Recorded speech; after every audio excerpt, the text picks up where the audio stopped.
Hello everybody, welcome back to ASMR with me, Pandemian Panda. I hope you're all doing very well today. So, I know that this is a video that I have talked about doing for a while now, and I'm very excited to bring this to you.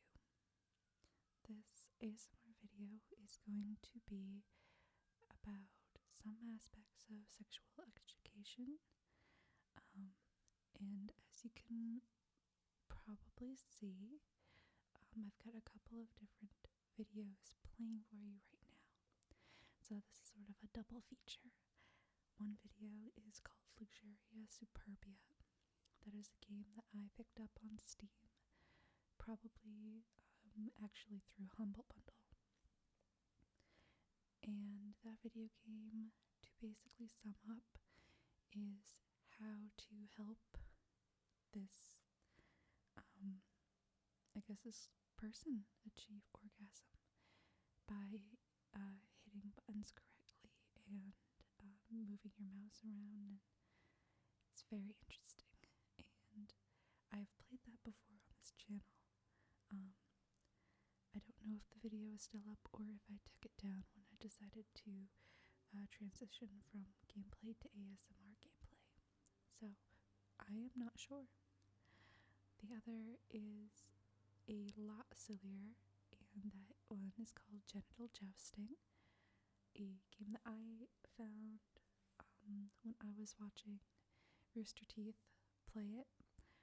I thought it was hysterical, and I still think it's hysterical, but it's about being a penis and playing games with other penises.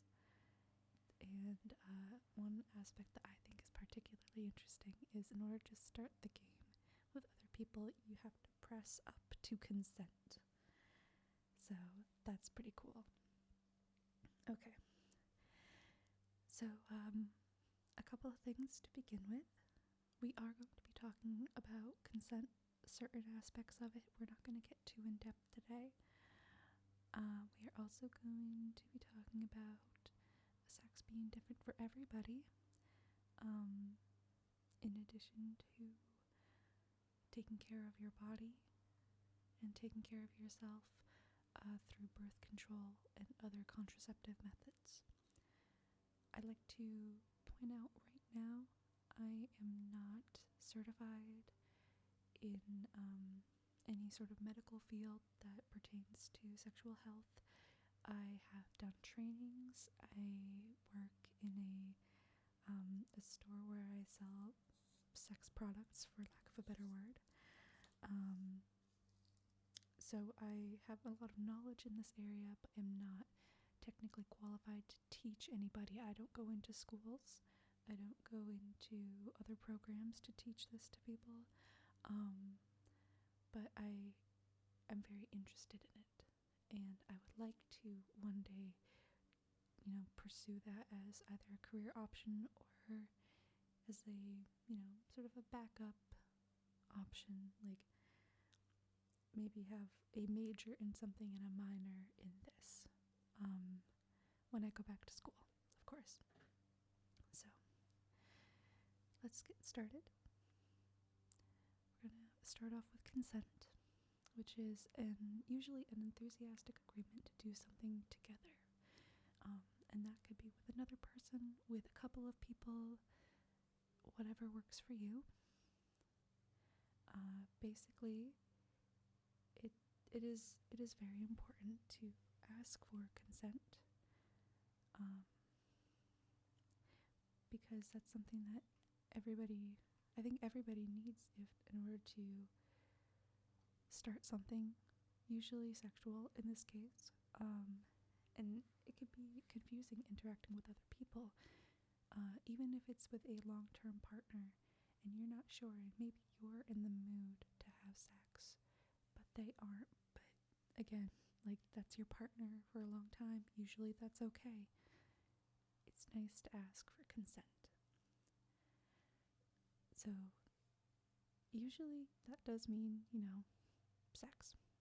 Ask for consent with anything, if it's your first time especially. If you're unsure that person wants to have sex, maybe they're nervous about it, and maybe they are just trying to agree to make you happy or to make the another person happy, and inside they're like, I don't know about this. It's something to just consider. It is very important, because sex can be a wonderful thing, especially if everybody is wanting it and enjoying it.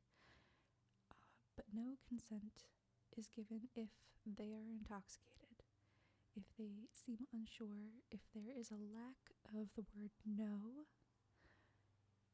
if they are unconscious, and if they really just give in to it because someone is badgering them into it.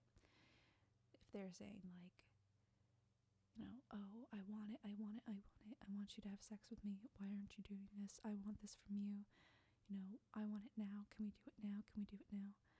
Like, that sort of pestering can sort of lead somebody, especially if they're already at their wits' end, just to say, yeah, okay, sure.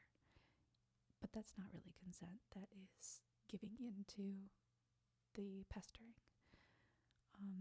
Because if they don't want it and they keep saying, no, I'm not interested, no, not right now, and then they give in, it's just to really shut that person up. And that's not fair to me. I would like to add, just from personal experience, that if someone seems a little young, like, again, maybe it's their first time, or maybe they're honestly too young for this, that is also not consenting, because they're not, I feel like they're not fully aware of what sex really means and what it could lead to. They don't have the full understanding of it, and that is scary and it's uncomfortable, but that doesn't mean that if they don't understand, they can't consent to it necessarily. But that's just my own opinion, that if they don't have a firm grasp on it, then they don't know what they're getting themselves into, and they can't really be enthusiastic about it and say, yeah, I want to do that, because it could always sound fun, but what if it's not fun? Maybe I'm wrong, and if I am, okay. It's just my own personal opinion. So, let's continue. I'm actually getting some of this information from ojoysextoy.com. If you've never heard of this website, I very much recommend that to you if you are interested in learning more about consent or about education, toy reviews. I am so excited about it. It is a 18 plus comic, written and drawn by a couple. I believe they have some books now, but I use it for toy reviews, and I actually was interested in their consent article because they're very in-depth, but also they're very diverse in their comics. All kinds of body sizes, types, all kinds of people. Very intriguing. So, okay. Yeah, and this completely applies to really any situation that you might find yourself in sexually. Even if it's like I said before, the long-term partner or someone you just met that you maybe want to have a one-night stand with. Yeah, it's all very important. So consent, please. Please, please. Make sure you understand what that means to you, and don't be afraid to talk about what you want and what you don't want during the sexual experience. If maybe you're not interested in penetration, that's okay. You have the right to say, I'm not into that right now. If you are, sure that's kind of expected in most scenarios, but just make sure that they know what you want and you know what you want, and that, if they want something in particular, that they say something. Like, if you want a fully positive sexual experience, I feel like communication is very important to have between all parties involved. Just like, I'm into this, but not into that. And it's okay. And it's completely fine to revoke the consent at any time. If after a while it's just not doing it for you anymore, I feel like that's completely okay to say, you know what, I'm calling this off, I'm not interested anymore, or, this particular act isn't pleasing me like it was before, let's try something else, or let's take a break, try this again, later or another day. That's fine. It actually happens more often than you think. So, I think that sort of covers consent. I'm willing to go more in depth on this topic at another time if you're interested in hearing that. But I'm going to need your feedback, of course. Alright, so continuing. Next topic is about being safe in using birth control, and what kind of birth control options are out there. So the ones that I have found from my own research and from what I already know about, a lot of these are meant to be used internally or inserted into the body, and typically for female-bodied people. So if you do have a vagina, a lot of these will be inserted into the vagina, but not all of them. So the list goes, the IUD, which stands for intrauterine device, the ring, usually called the NuvaRing, the pill, patch, the shot, which is also called the depot shot, an implant, a diaphragm, an internal condom, sometimes called a female condom, use of spermicides, sponges, and tubal ligation, which is when you have your tubes cut, and in some cases have your tubes tied, as far as I understand that. For male-bodied people, those who have a penis and testes, having a vasectomy. There's also sterilization, I believe, for both male and female-bodied people. Or if neither of these options work for you, oral sex and hand jobs, anal sex if you're into that. Withdrawal method, I think, is sort of the scary last resort option, because it is absolutely not 100% safe to do, and if you do end up pregnant, there's emergency contraception. Contraceptions. And also for male-bodied people who have penises, external condoms, which is kind of when people say condom, that's what they mean. So with all of these, they're not 100% effective against pregnancy, and not all of them protect against STDs. So that's something important to note. The IUD, just to sort of give my own personal experience about it, I have one, and it is very effective. From, again, my own experience, the one that I have regulates hormones. So some people get their period like very lightly, some don't get it at all. If you have the copper coiled IUD, that typically allows you to get your period. Some people note that it does make you bleed a little more than you would like to start with, so some irregular bleeding may occur.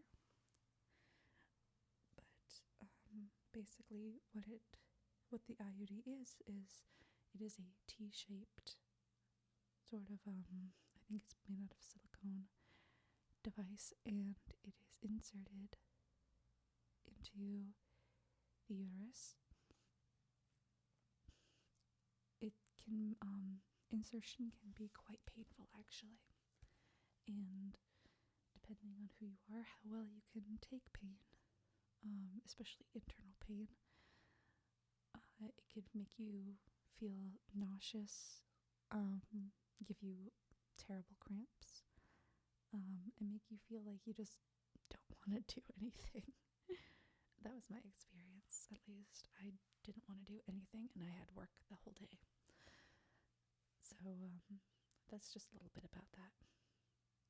I don't know too much about the pill patch, or no, not the pill, the ring, the patch, or the shot. I used to take the pill, and that went really, really well for me up until I completely forgot to take it, and I wasn't seeing anybody at that time, so it was kind of useful that I didn't need it to protect against pregnancy. It was really, a just in case option. So those are the options. A lot of them, like I said, for female-bodied people. And again, for male-bodied people, the vasectomy is sort of the last, like when you definitely don't want to have children, you know that you don't. Vasectomies are a surgery that you could have for that, and sterilization. But typically, a lot of people seem to prefer the other methods, like using external condoms or implants, IUDs, internal condoms, so on and so forth. So I hope that all makes sense to you. And if you have any questions about them, I'm willing to do any further research. I know a lot about them already, but it seems like there's a lot to get into with that, so I don't want to take up too much time. Alright, so with sex, it is different for everybody, and for those losing their virginity, that can also be different for everybody. There's a lot of stereotype, I think, about when female-bodied people lose their virginity for the first time, that they're supposed to be bleeding in pain and the hymen's supposed to break because it's never broken before. I would like to say that that's not entirely true, at least not in, experiences of people that I know, because that doesn't always happen. Usually the hymen breaks if you are riding a bike and you go over a big bump, or if you are masturbating with a toy and that can break it. There are actually a lot of ways that the hymen can break, not during sex, like before sex. So it doesn't technically make you a virgin, although that is the telltale sign for a lot of people. It's like, oh, you bleed because your hymen's never broken.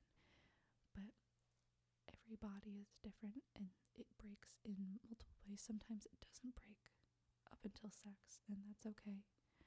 But I do want to sort that out. That it sometimes will break before sex in any way, shape, or form, whatever happens. Sometimes it won't. Sometimes it's actually more difficult to break it, as there are several different kinds of hymens. So, yeah, sex is different for everybody, and everyone, I'm sure, a lot of people are aware, like different things, and that sort of brings it back to the having a conversation about it, either before or after you have sex with somebody, and you want to maybe try that again. And lastly, I just kind of want to go over taking care of your body, especially your genitals, because it's so important to keep that area safe and clean. There's a lot of bacteria can get in down there. So just wanting to go over that real quick. So this is actually a chapter out of the book, The Guide to Getting It On, which is one of my favorite books. And this is called Chapter 48, Vulva Care. And there's also a chapter about penis care. So it says, taking care of it, crotch care basics from wiping to giving your puss a bath. Always wipe from front to back for pee as well as poop. If guys had vaginas and had to wipe from front to back, their vaginas would be big and infected, and it's not great. I think that the person writing this identifies as male. So for women who have vulvar pain, infections, concerns about their vagina for any medical condition, seek out advice to a gynecologist. But also don't over clean the vagina. It really only needs soap once a day at most, and it should be a sort of a safe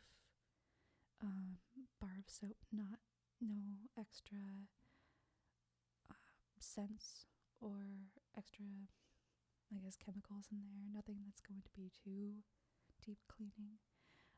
So something like a pure bar of soap. A lot of people recommend the ivory soap, but that doesn't always make it a pure bar of soap. And actually, I have sensitive skin and ivory soap bothers me. I usually recommend, if you live in an area where there's a local company that makes soap, that you get the unscented, bland version. So, yeah, you don't want anything to really get in down there that's too much, nothing too harsh. Also, don't use liquid body gels or cheap washes, so no dollar store washes, or bubble baths, beads, because it's kind of like douching with chemicals, and it could lead to infection. It doesn't always, but it's a scary thought. So don't use any body gels, cheap washes down there, and just be careful when taking bubble baths. A lower pH can be a good thing. It says, let's say your kitty is a persnickety little puss who doesn't like soap every day. Unless your gynecologist says something to the contrary, you should still clean her with water. Part of the reason for her not doing well with soap might be the kind that you're using. Consider trying high-quality, low-pH soap like Sebamed between your legs. Your vulva and vagina are a bit acidic with a pH around 5.2. However, most bar soaps are alkaline with a pH of 10 or higher. Some women who have struggled with vaginal infections swear by lower pH soaps. These soaps don't have a lot of alkali in them, like cheaper soaps. And they are a bit acidic, just like your spasmgasm. That's a great word for it. Feminine intimate wash that is just for the vulva is good, and it has lower pH balance, and especially gentle and mild. Anything that you could find like that would be great. They specifically mention Sebamed or sebamedusa.com. I've never heard of it, so I'll have to check it out. It says your vulva is not a pot, never scrub between your legs. Use your fingers instead of a washable cloth.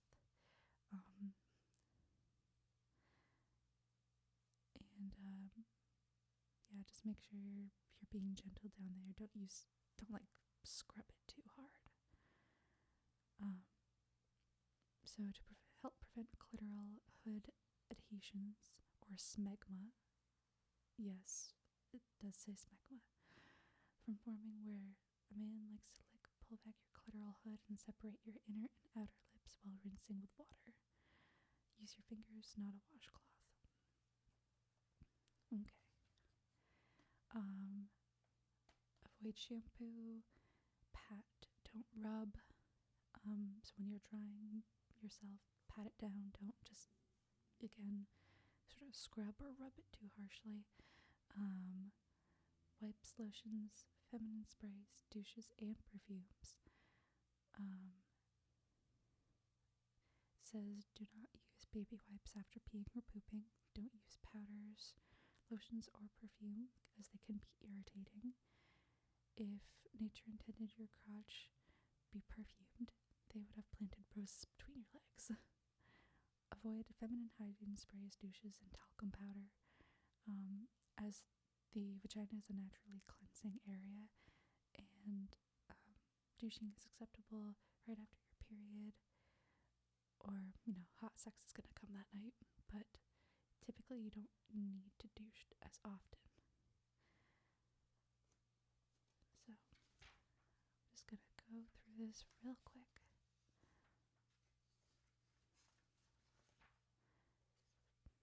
Let's see. Sorry, I didn't prep myself ahead of time. We're going to wrap this up with male genital care.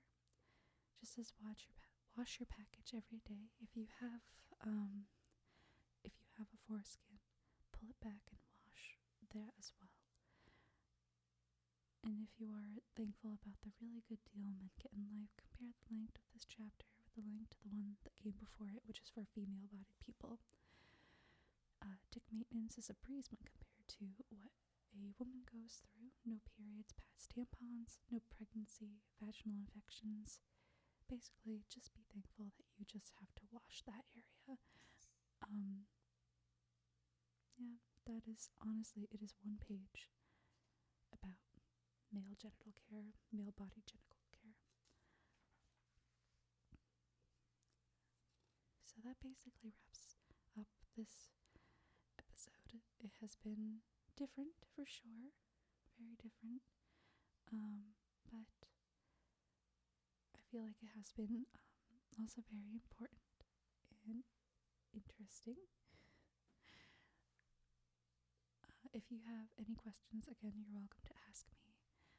I'll be doing another video coming soon. I also want to bring up something, some changes in my life. So I got a promotion recently, and that does mean that my hours are going to look a bit different for a while. I should still be able to make videos, but I do apologize if they are not on time. I know typically consistency has been an issue that I've been facing with videos, and I've been trying to get on track with them. So I apologize in advance if I can't get them to you once a week or once every 2 weeks like I would want to. But it doesn't mean I'm going to stop doing videos overall. It just means that for right now, until I can get my schedule down pat, things may look a little inconsistent. However, one thing that I'm going to try is giving myself time out of the day when I get home, just to do a bit of recording if I can, and setting that aside so that when I do have more time, I can go through everything and figure it out and put a video together that I can upload at a different time. So I just want to let everybody know who listens and watches my videos that I am sorry, and I am trying to hear you out with consistency, and hopefully in the near future that will be a thing that won't be too much of a problem. So that basically wraps it up, and thank you everybody for listening and watching. I hope you all have a very good day. Like, comment, or subscribe if you would like to, and take care everybody.